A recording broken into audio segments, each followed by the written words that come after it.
The 30-day maintenance for the lid requires lubricating the thrust ball, the ball seat, and the spindle.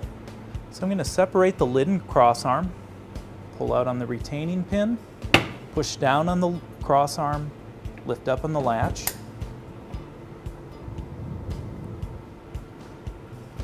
And I use my spindle lube to lubricate the ball seat.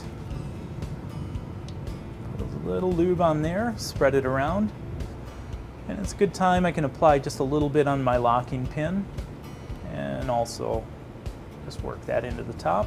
It's a good time to look around the ball seat for any excessive scoring. If there was excessive scoring, that's a sign that our thrust ball and our ball seat both would need to be replaced. And if the scoring was too bad, the lid would need to be replaced, as that's a sign that the aluminum can cover our locking pin and prevent that from extending, which would prevent the lid from locking under pressure. After that, we move up to the thrust ball, and the thrust ball should spin freely. And I want to apply a little bit of spindle lube to that, make sure the ball actually spins. The importance of that ball spinning is it takes the stress off of this locking collar retaining pin. So when we tighten the lid down, this ball actually stays stationary, and we rotate the locking collar around the ball. So I work a little bit of that lubrication in there. Then I'm going to lubricate the spindle. Put a little bit right on the spindle, and then I work that in by just taking the spindle and moving that up and down. When we're looking at the spindle, it's a good time to inspect to make sure all the components are in place and none of the components are broken.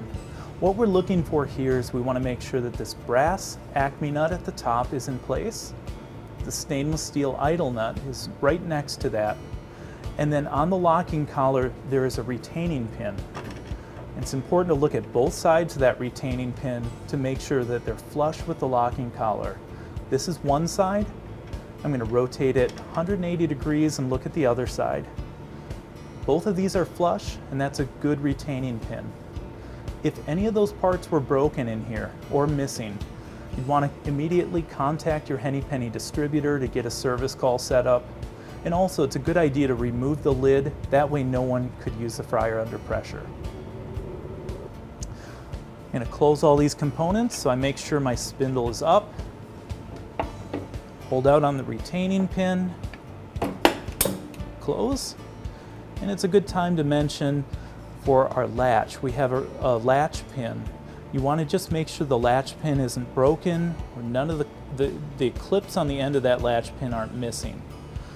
Make sure the spring isn't broken either. If any of those were broken or missing, the same, you just want to contact your Henny Penny distributor and get a service call set up to get those parts replaced.